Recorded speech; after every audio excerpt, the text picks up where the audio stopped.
अस्सलामुअलैकुम। मोहम्मद अज़हर सिद्दीक अपने programme maths views के साथ हाज़िर खिदमत है।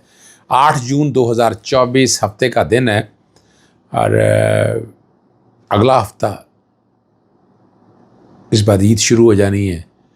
तो क्या इद्दत के केस में बुशरा बीबी की सज़ा मुअत्तल हो सकती है और इमरान खान साहब की सज़ा भी मुअत्तल हो सकती है? ये वाला मामला है जिस पर थोड़ी सी गुफ्तगू मैं ज़रूर करूँगा आपके साथ। कोशिश करेंगे कि चीज़ें सारी ज़रा हालात और वाक़यात आपके सामने सारे रखें हम और आप तक एक एक चीज़ बताएं। और सुप्रीम कोर्ट में अब जब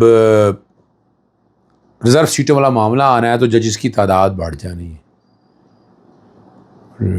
क्या क्या नया अब फुल कोर्ट बनेगा या यही जजेस रहेंगे, ये वाला मामला आप देखेंगे। बज़ाहिर लगता यही है कि नया फुल कोर्ट बनाया जाएगा और हुआ क्या उस पर गुफ्तगू करनी है। इंतखाबी ट्राइब्यूनल पे खिलाफ जो दरखास्तों पर फैसला महफूज है, क्या होगा? 190 मिलियन पाउंड के इसका क्या होने लगा है? इमरान खान साहब के वकला के जज की तैनाती पर क्या एतराज़ है? दलाइल क्या तलब कर लिए हैं? और अडियाला जेल की जो अडियाला जेल पुलिस जो पहुँची है 9 मई के हवाले से, वो क्या करना चाहते हैं? और एफ.आई.ए की 2 रुकनी टीम इमरान खान से तफ्तीश मुकम्मल हो गई है और लाहौर हाई कोर्ट के जस्टिस आबिद हसन चट्टा ने कौन सी दरख्वास्त भिजवाई। सबसे पहले मैं आपके सामने मैं ये ट्वीट बैकग्राउंड पे शायद चल रहा होगा, मैंने पहले ट्वीट किया था, पहले वो पढ़ देता हूँ। उसके बाद में तस्हीह मैंने की थी। लाहौर हाई कोर्ट के जजेस सुप्रीम कोर्ट तकर्रियाँ जिस तरह चाहती है पूरी हुई क्वेश्चन मार्क। जुडिशल कमीशन इजलास की अंदरूनी कहानी जो मेरे तक पता लगा, लाहौर हाई कोर्ट से दोनों तकर्रियाँ मैंने पहले कहा, यानी जस्टिस काजी फायजी साहब, justice Aminuddin Khan, member Pakistan bar council Akhtar Hussain, attorney general और वफाकी वज़ीर कानून, 3 लोग तो जो जेल में रख लीजिएगा हुकूमत के हैं।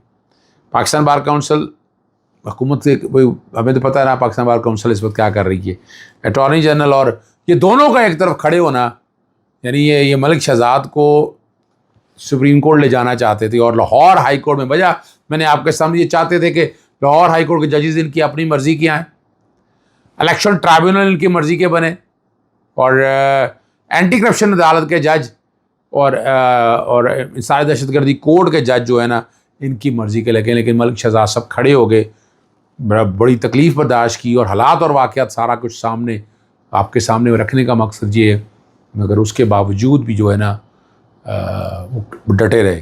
तो इसलिए हमारे पास यही खबर थी कि ये उन्हें ले जा रहे हैं और उसमें तीनों का वोट है।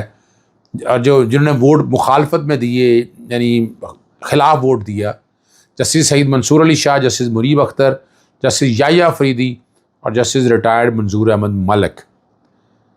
लेकिन ये सिर्फ justice chief justice Malik Shahzad की तरफ है। जस्टिस शाहिद बिलाल, असल मैंने तस्हीह बाद में कर दी थी ट्वीट में, जैसे मेरे तक बाकी खबर आई कि उसमें इन दोनों यानी जस्टिस शाहिद बिलाल हसन की मुतफ़िका हुई है। और यहाँ वो एक प्रिंसिपल जो बार बार मैं आपको याद है जब चीफ जस्टिस उमर अता बंदयाल के दौर में ये सीनियरिटी का बार बार कहते थे जनाब जस्टिस काजी फायजी साहब, मैं आपको उस वक्त कहा था कि सीनियरिटी का प्रिंसिपल ही कोई नहीं। और मैंने वजह भी बताई थी कि सुप्रीम कोर्ट में ये फ्रेश तैनाती है, आप वहाँ जाके जूनियर के तौर पर जाते हैं, तो अगर आपकी एलिवेशन हो तो आपका स्टेटस तो बरकरार रहना चाहिए ना। तो इसी तरह लाहौर हाई कोर्ट में जब सेशन जजेस आते हैं तो उनकी कोई सीनियरिटी नहीं होती।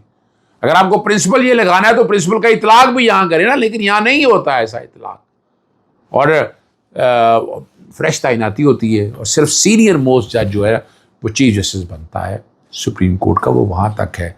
मैं वहाँ तक जो है ना सारे बातें मैंने आपके सामने रख दी हैं और मकसद आप तक सारे हालात और वाक़यात लाना था ताकि आपको अंदाज़ा हो जाए। यानी उस पर तस्हीह मैंने कर दी थी। जैसे शाहिद बिलाल हसन की मुतफ़िका हुई है और यानी लोगों का यानी वहाँ मुस्लिम नून के कैंपों में कहते हैं यानी इलेक्शन के दिनों में बहुत से केसेस लगे। पाकिस्तान तहरीक इंसाफ में अभी तक उन्होंने कोई फ़ैसला जो है ना, यानी मिसाल के तौर पर सेक्शन 215 चैलेंज किया था और इनके पास तोशा खाना में जुरिस्डिक्शन वाला मामला लगा हुआ था, हेड कर रहे थे लार्जर बेंच को, लेकिन वो उस मामले को आगे चल नहीं सका। छोटा था केस था, फिर मैं और बहुत से केसेस जानता हूँ, 215 के सेक्शन का था, वो डिसमिस किया। हालांकि वो एरोनियस फैसला है, वो पॉलिटिकल पार्टी ट्रीट कर दिया एसोसिएशन। फिर सेक्शन 232 का था, याद ना ली को उसकी इंटर कोर्ट अपील पेंडिंग पड़े। सेक्शन 57 के ऊपर इन्होंने फैसला सुना दिया, बाद में वापस सेक्शन 144 के ऊपर इन्होंने मैंने कहा कि फ़ैसला दे, और वो इसकी इंट्रा कोर्ट अपील फाइल की, मैं वापस आ गया। ये वो मामला था। ये नून लीग के करीबी हलकों में कहते थे, बस ये पता नहीं है, अल्लाह बेहतर जानता है, लेकिन ये बातें होती रही हैं। 9 मई के मुकदमा में जो है ना, कल पुलिस की तफ्तीशी टीम के लिए डेल जेल पहुँच गई और थाना Shadman, Sarwar road, Mughalpura, Shahdara, race course, Gulberg, Gujjarpura के मुकदमात की तफ्तीश उन्होंने की है। और फोरेंसिक साइंस लेबॉर्ट्री के माहिरीन भी शामिल हैं, और मुख्तलिफ जदीद आलात भी लेकर गए वहाँ पर, और पॉलीग्राफ टेस्ट के किट भी साथ लेकर गए। तफ्तीशी टीम जो है शाह महमूद कुरैशी के जवाबात की वीडियो रिकॉर्ड भी करेगी। और यहाँ शाह महमूद कुरैशी साहब तो वहाँ थे ही नहीं पंजाब के अंदर, ये तो कराची थे उस दिनों में। चलें अब आगे लेकर चलते हैं आपको। 2 रुकनी टीम जो है FIA के एडिशनल डायरेक्टर याद और सब इंस्पेक्टर मुनीब अहमद शामिल थे। इमरान खान से 1 घंटे से ज़ायद तफ्तीश की उन्होंने। ज़हीर अब्बास चौधरी और एडवोकेट्स जो हैं इंतज़ार पंजोता मौजूद थे, और एक्स अकाउंट से रियासत मुखालिफ पोस्ट के बारे में जो है ना उन्होंने तफ्तीश किया। कोई चीज़ सामने नहीं है, जितना मर्ज़ी कह दें आप ये केस बनता नहीं है। बहरहाल चूँकि इमरान खान साहब तो ऑपरेट ही नहीं करते, जेल के अंदर हैं, ऑपरेट सोशल मीडिया टीम करती है, वहाँ से आप अंदाज़ा लगा सकते हैं।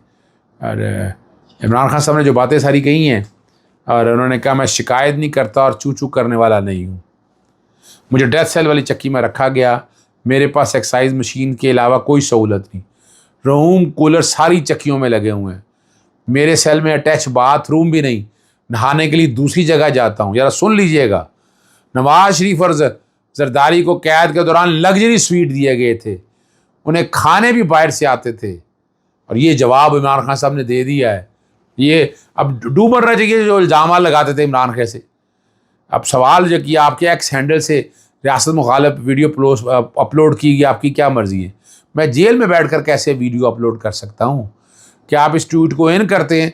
मैं इस ट्वीट को ऑन करता हूँ, लेकिन जो वीडियो पोस्ट की है वो नहीं देखी, इस पर बात नहीं करूँगा। देखें ना, बड़ी ज़बरदस्त बात है। वो आप जेल में बैठे कैसे देख सकते हैं इमरान खान साहब? तो देख ही नहीं सकते हैं ना जी। आपका है एक्स हैंडल जो है वो कौन यानी ऑपरेट करता है, ये पूछा गया। मैं ट्वीट करने का सिर्फ वोकला को बताता हूँ, यानी वोकला की हद तक मैसेज जाता है, उससे आगे जाता है। इंतखाबी उहदेदारियों के केस में सुप्रीम कोर्ट का कासिम सूरी के तलबी के इश्तिहारात जारी करने का हुक्म, कासिम सूरी के घर के बाहर चपसा करने का हुक्म दिया, जिसने कहा कासिम सूरी जानबूझकर पेश नहीं हो रहे। जो 3 हल्का बंदियाँ हैं वफाकी दारुल हुकूमत के, उस इलेक्शन पटिशन में नया मोड़ आ गया है, नया ट्राइब्यूनल तैनात होने का इम्कान नज़र आ गया है। Chief justice Aamir Farooq election commission को कार्रवाई से रोकने की जो PTI की उम्मीदवार की दरख्वास्तें हैं वो मुस्तरद कर दी। शोएब शाहीन, अली बुखारी, आमिर मुल्क स्टे की दरख्वास्तों पर 11 जून के लिए नोटिस जारी किया। अटॉर्नी जनरल को भी अदालत ने नोटिस जारी किया। अब इलेक्शन कमीशन जो ट्राइब्यूनल है तब्दीली का फ़ैसला सुना सकता है, और ये देयर इज़ एवरी पॉसिबिलिटी कि जैसे तारक महमूद जहांगीरी का जो ट्राइब्यूनल है उसको गैर मुअस्सर कर दिया जाए। ये ज़रा समझना है आपने। मैंने यहाँ आपको बता दिया था लाहौर हाई कोर्ट के अंदर, वो मैंने यहाँ बहस कर दी है। और ये जो ऑर्डिनेंस है, इलेक्शन अमेंडमेंट ऑर्डिनेंस जो है, ये अल्ट्रा वायरी है। अब पार्लियामेंट में बैठकर उस ऑर्डिनेंस को टेबल किया है और उस पर कानून साजी करने का इरादा रखते हैं, लेकिन ये कानून साजी भी चैलेंज होगी। मैं वक्त से पहले ऐलान करता हूँ।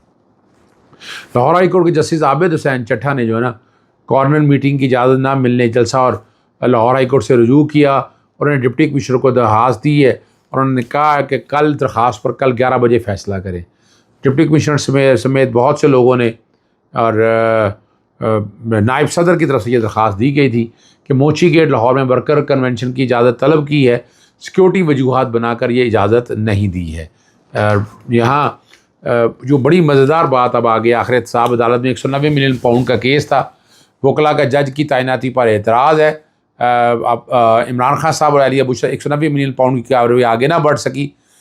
वकला ने तैनाती पर एतराज़ उठा दिए।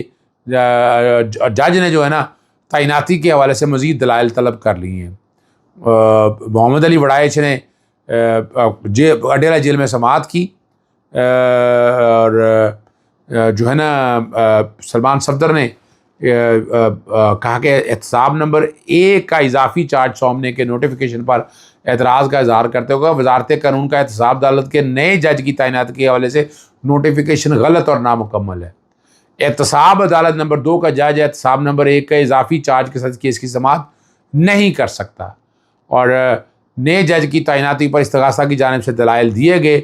दोनों फ्रीकैन ने जज की तैनाती के नोटिफिकेशन के हवाले से मज़ीद दलाइल तलब किए। केस की समाअत अब 11 जून तक है और उस दिन जो है इस पर मज़ीद दलाइल जो हो सकेंगे, जो कि जुरिसडिक्शन का मामला है, इस्तगासा के किसी गवाह का बयान रिकॉर्ड ना हो सका, ना इजरा हो सकी और जो समाअत का आगाज़ हुआ मोहम्मद अली वड़ाइच के साथ इस्तगासा और दिफा के वकला का तारफ़ी सेशन भी हुआ है। इजाज़त चाहता हूँ। अस्सलाम वालेकुम, अल्लाह हाफ़िज़। पाकिस्तान जिंदाबाद।